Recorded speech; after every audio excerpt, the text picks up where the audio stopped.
as you can tell by the title, as always, I'm going to be talking about the Bermuda Triangle. And if you've heard about this before, then you kind of know what I'm going to talk about. I'm going to talk about the most famous cases.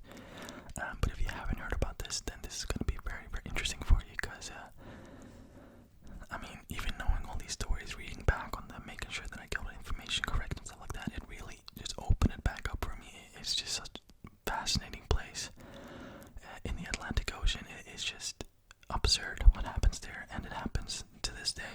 So it's not something that happened like, usually when I talk about stuff, it happened way back. But this is still going on to this day, so it's very fascinating. So, as always, I need my phone because there's so much information and I don't want to miss anything. So, the Bermuda Triangle, also known as the Devil's Triangle, is a region in the Atlantic Ocean between Puerto Rico, Miami, and Bermuda. It's a very busy part of the ocean where commercial aircraft and boats routinely crosses its path. Now, so far it just sounds like pretty peaceful and happy, you know what I mean? But it got the name the Devil's Triangle for a very good reason. With countless mysterious disappearances and unexplainable paranormal phenomena, it's fascinated skeptics and believers alike. Today, I'll talk about some of the most notorious events of the Triangle that cemented its haunting reputation into history. So, without any further ado, even though I butchered the hell out of that intro, let's just go with it and let's get right into it.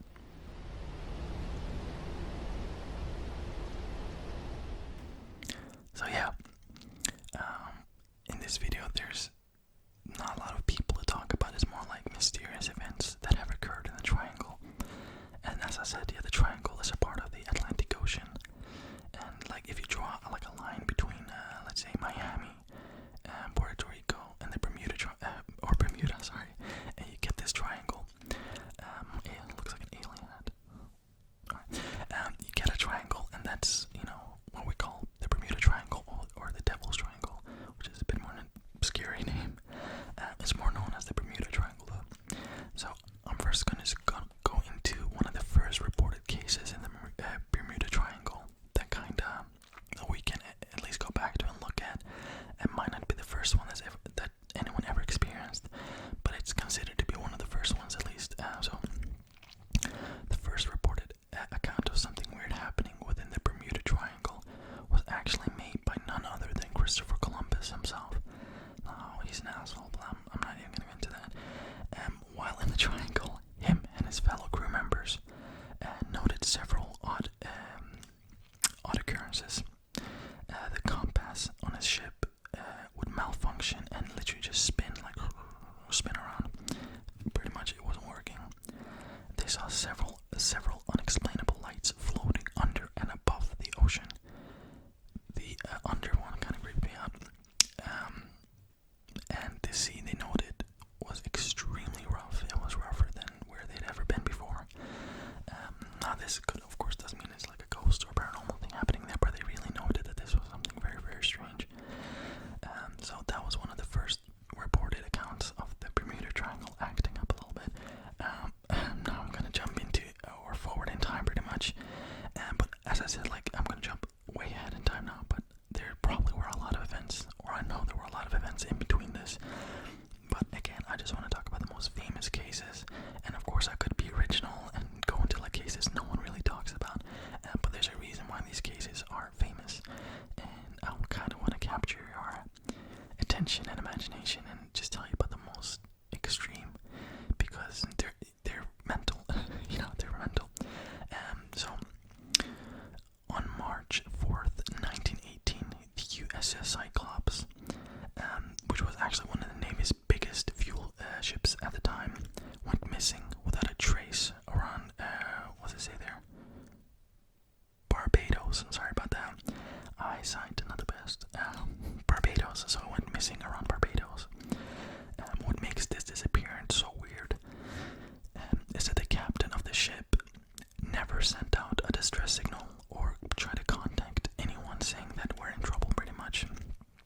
Nothing. So that makes me believe that what happened to them happened so quick.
disappeared after being seen near the Bermuda Triangle.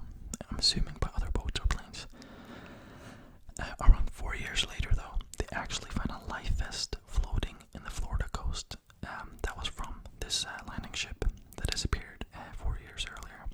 So, as you see in the pictures, this is a massive thing. This is a landing ship, you know what I mean? They need to be kind of big for airplanes to land on them.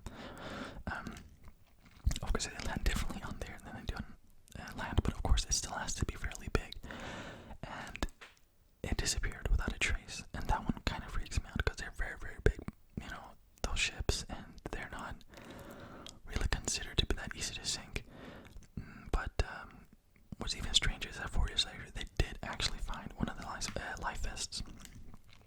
And I'm just repeating myself, but I just want to make sure that you understand how weird that is. And that's all they found, just one, not two, but like that's just it. Very, very strange. Another one, I'm sorry, I'm just going through all these events that happened, but there's nothing really more to say, and just go over all these things. On December 22nd, 1967, a boat called the Witchcraft, that had a reputation of being unsinkable, disappeared along with its 2 passengers. One of the men on the boat was actually a very experienced sailor, so you wouldn't think he would get into a situation that would be potentially dangerous. I'm not saying that's impossible, but you know, if you're experienced, you'd probably try to avoid that and kind of know how to read weather and, you know, stuff like that. Things to avoid, pretty much. About a mile out from Miami Beach, the captain called the Coast Guard after reportedly hitting something in the water. UFO, I'm joking. After reportedly hitting something in the water, he wanted a towboat, or he wanted a tow back to shore, or a towboat. He wanted to tow back to the shore, as he was unsure if the boat would make it all the way by itself. The Coast Guard who took this call explained later that he sounded completely calm. He did not say, "Oh, the boat is taken in water. We're in need for emergency help here." He sounded very calm, and the Coast Guard, you know, of course, they went out there. They did not find him. They did not find the boat. There was no trace of anything. But they took it as he was not that stressed. Not that they took their time, but you know what I mean? And then you get there and there's no one there. No trace, nothing. The weather was not that bad. They couldn't see anything that it could have possibly have hit. They couldn't, anything. It didn't make any sense to them. So that one, another one disappeared. Very, very, very strange. And also what's really strange is they had life vests. They had those flares that you shoot up, you know, red flares to notify people of your position if you're in need of emergency help. And also what's really strange within this boat, it had a flotation tank under the boat, or in the middle of the boat, meaning that even if it did take in water, it would still float. Like the back end would sink, but the top end would still kind of stick up out of the water due to this flotation tank that they had inside of it. But no, nothing there. And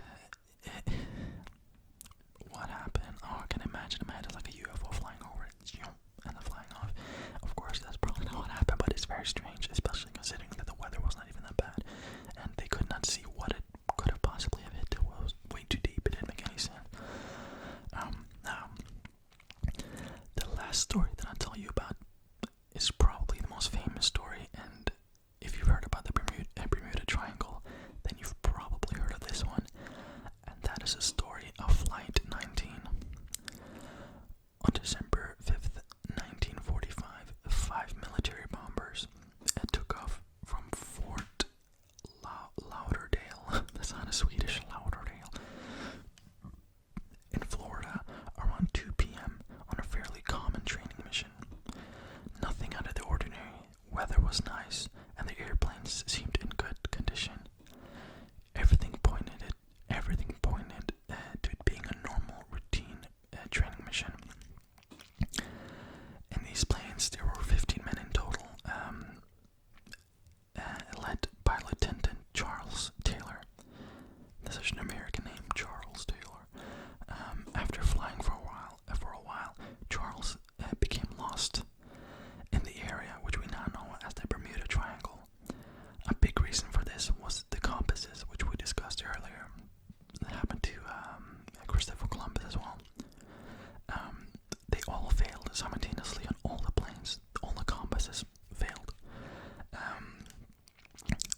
this time it was Charles Taylor himself who sent the distress signal.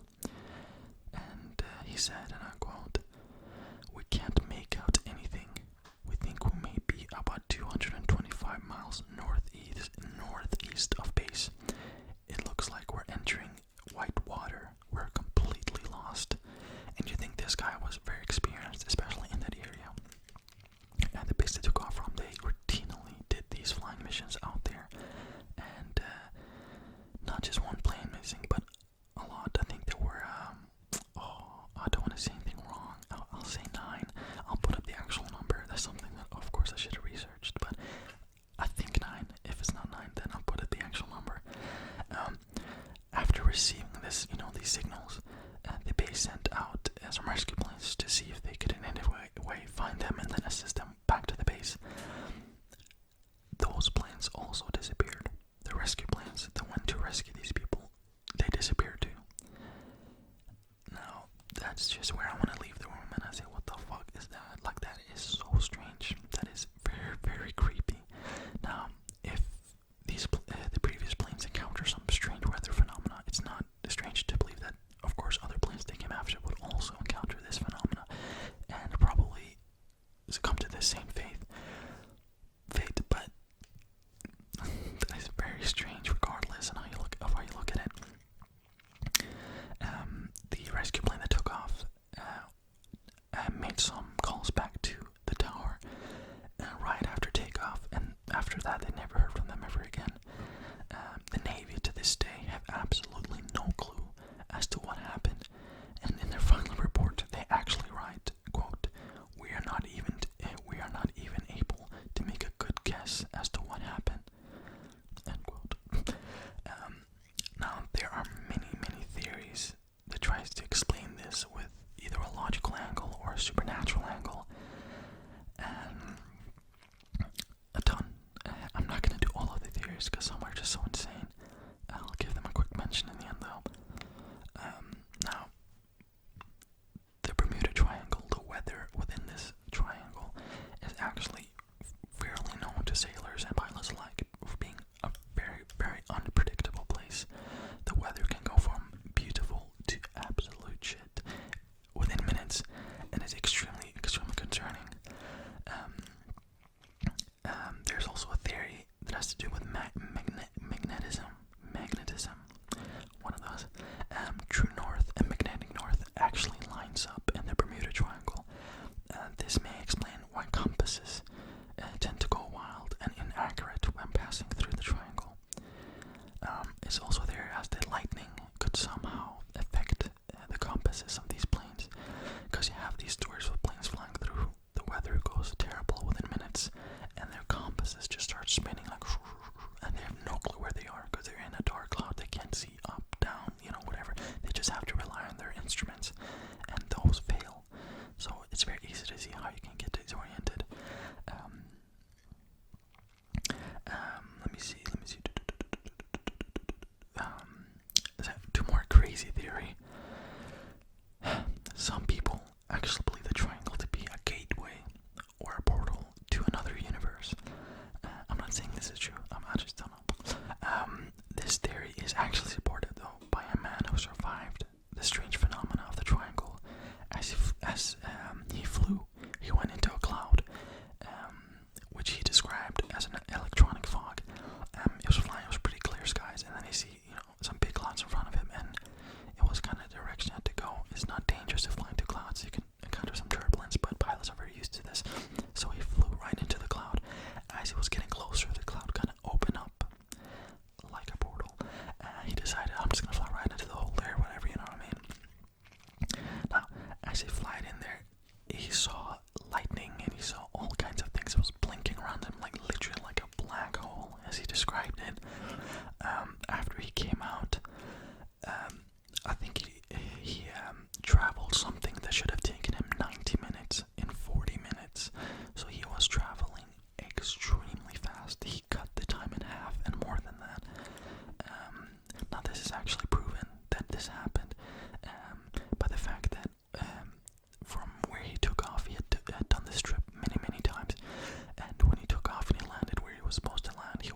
is just extremely weird. Like, did he hit some kind of like weird wind that pushed him to hell, like super fast? I don't know, but that actually happened. That's not like a ghost story. That legit happened. But yeah. Now, another theory that I was gonna mention is that you obviously have the theory that these planes and boats are victims of alien abduction and UFOs. That's it. Bye. No, but I don't know. Like, that's not a theory that I'm gonna subscribe to. Of course, you have the Columbus story where he said that he saw strange lights, above the water, under the water. And who knows what's really happening? It could be a combination of some sorts. I don't know, and that's why it's a theory. I don't have any stories out there that I've read, at least, that really go into like this UFO, like aliens. Yeah, we saw like an alien spacecraft, and then 10 minutes later the plane was gone. There's nothing like that. But that's not to say that there's nothing paranormal. I was having a stroke there. That's not to say that there's nothing paranormal happening or supernatural. But I just personally don't believe that. Let me know if you do, though. That's completely fine. I mean, we don't know anything. Who knows if we're gonna ever be able to explain everything that happened. I think the creepiest thing is that the amount of things that are happening, we can't find anything. Like, we can't find the planes, we can't find the boats, and obviously the boat sinks. You're not gonna find that. And there's very deep parts of the ocean there. But something, we should be able to find something. But never nothing, like never. So, never nothing, always nothing. I don't know. We never find anything, is what I'm trying to say. But yeah, let me know what you guys think about this. I think it's extremely fascinating and unexplainable, and of course we love that. I tried to make this video a little bit longer, and hopefully I succeeded with that. And I turned up the gain of this microphone here. That's weird. Alright, I turned up the gain, so hopefully it's a bit more relaxing or sounds better or something, I don't know. But yeah, thank you guys so much for watching, and if you made it all the way here, then you're a hero. Because I can barely talk. I'm like, I'd be annoyed as hell listening to this. When I upload it, I don't listen to it again.